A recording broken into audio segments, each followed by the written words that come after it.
La Cruise. I am working on a documentary film by the name of In the Shadow of Little Rock, The Life of Daisy Bates. I started working on the film in about 2004. I journeyed to Arkansas on a journey of discovery to find out who Daisy Bates was and what her life was like when she was alive. I had discovered Daisy Bates several years before in 1997 at a photo exhibit for a book called I Dream a World, the portraits of black women who changed America. Among those 75 photographs was Daisy Bates standing with her arms crossed in front of Central High School. I found her story of tragedy, that being the loss of her mother when she was a baby. Her mother had been raped and murdered by white men in the town that Daisy grew up of Huttig, Arkansas. And from Huttig, Arkansas, Daisy was able to carve out a life for herself and find her way to Little Rock, Arkansas, where she became the leader of the movement that desegregated Central High in 1957. And that journey that she took from that tragedy as a child to the woman she became is what fascinated me about her the most, and that's why I started working on the film on her life in 2004.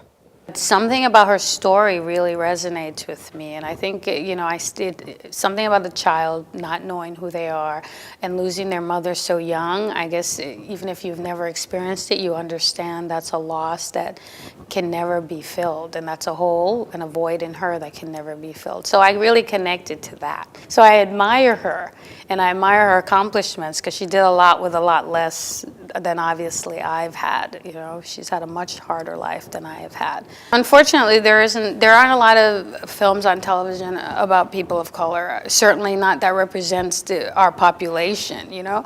So that's a struggle. That's an uphill struggle to see which entity will pick it up. And, you know, so my first thing is to get it broadcast, and it's to do the circuits. And I really want to have an extensive website that can deal with women in the movement and educate, you know, people on the women in the movement and their accomplishments.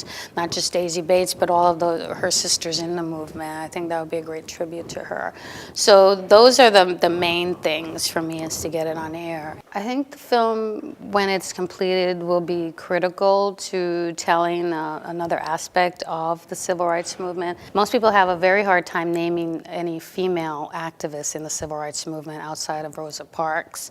I think in telling Daisy's story, we can open a dialogue again about these women and their accomplishments. She actually led the charge into Central High that desegregated that school. So that makes her story very, very special, and a story that needs to be told to a wider audience. I guess I'm hoping that they fall in love with Daisy Bates. I'm hoping they find her as fascinating as I obviously do, because I've been spending almost 4 years of my life with her. So I want them to walk away thinking, wow, that's some incredible woman, and I wish I had known her.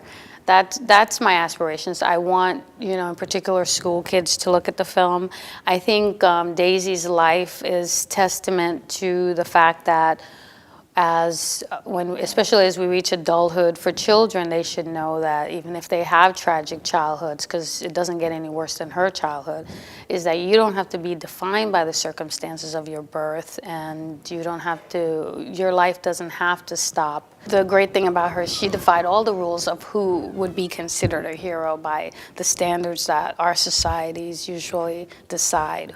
She doesn't fit the prototype of who should be a hero, and I think that should be a lesson to people as well. And I'd like that to be a lesson to kids, that despite the circumstances of their lives and their births and their childhood, that they too could be Daisy Bates, that anybody could be a Daisy Bates.